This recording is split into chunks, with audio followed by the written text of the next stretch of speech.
السلام علیکم دوستوں، سردیوں کا موسم آتے ہی اکثر لوگ کمزوری، تھکن، سستی اور جسم میں درد محسوس کرتے ہیں۔ آج کی ویڈیو میں ہم بات کریں گے کہ اسلام اور قدرت نے ہمیں ایسے کون سے طریقے بتائے ہیں جن سے سردیوں کی کمزوری کو ختم کیا جا سکتا ہے۔ تو دوستوں، سب سے پہلے ہمیں کن چیزوں کا خیال رکھنا چاہیے؟ سردیوں میں ہمیں وہ چیزیں استعمال کرنی چاہیے جو جسم کو گرمی، طاقت اور توانائی دیں۔ نمبر 1 پہ ہمارے پاس جو چیز آتی ہے وہ ہے شہد یعنی ہنی۔ قرآن میں بھی شہد کا ذکر ہے، اس میں انسانوں کے لیے شفا ہے۔ سردیوں میں روز 1 چمچ شہد نیم گرم پانی کے ساتھ لیں، کمزوری دور کرے گا اور قوت مدافعت بڑھائے گا۔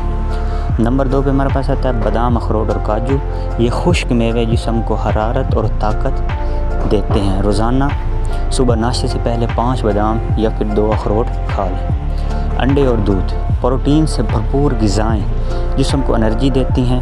رات کو نیم گرم دودھ میں تھوڑا سا شہد ملا کر پئیں، یہ نیند میں بھی اچھی کارکردگی ادا کرے گا۔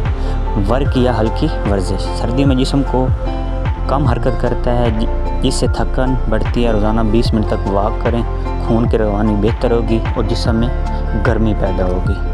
روحانی عمل کیا کر سکتے ہیں آپ؟ روزانہ صبح سورۃ الفاتحہ اور آیت الکرسی پڑھ کر اپنے جسم پر دم کریں، انشاءاللہ جسم اور روحانی طاقت میں اضافہ ہوگا۔ جسمانی اور جو روحانی طاقت ہے آپ کی اس میں آپ فرق نظر آتا ہوا فیل کریں گے۔ تو دوستوں یہ چند آسان مگر طاقتور طریقے ہیں جو آپ کی سردیوں کو مزید صحت مند اور پرجوش بنا دیں گے۔ اگر ویڈیو پسند آئی ہو تو لائک، شیئر اور ہمارے چینل ہیلتھ اینڈ ڈیم کو سبسکرائب کرنا مت بھولیے گا۔ ملتے ہیں انشاءاللہ نیکسٹ کسی انفارمیٹیو ویڈیو میں، تاکہ آپ تک اچھی باتیں اور اچھی معلومات پہنچائی جا سکیں۔ تب تک اپنا خیال رکھیے، دعاؤں میں یاد رکھیے، اور آپ کو کسی چیز کے ریلیٹڈ کوئی انفارمیشن چاہیے تو کمنٹ میں ضرور بتائیے گا۔ اللہ حافظ۔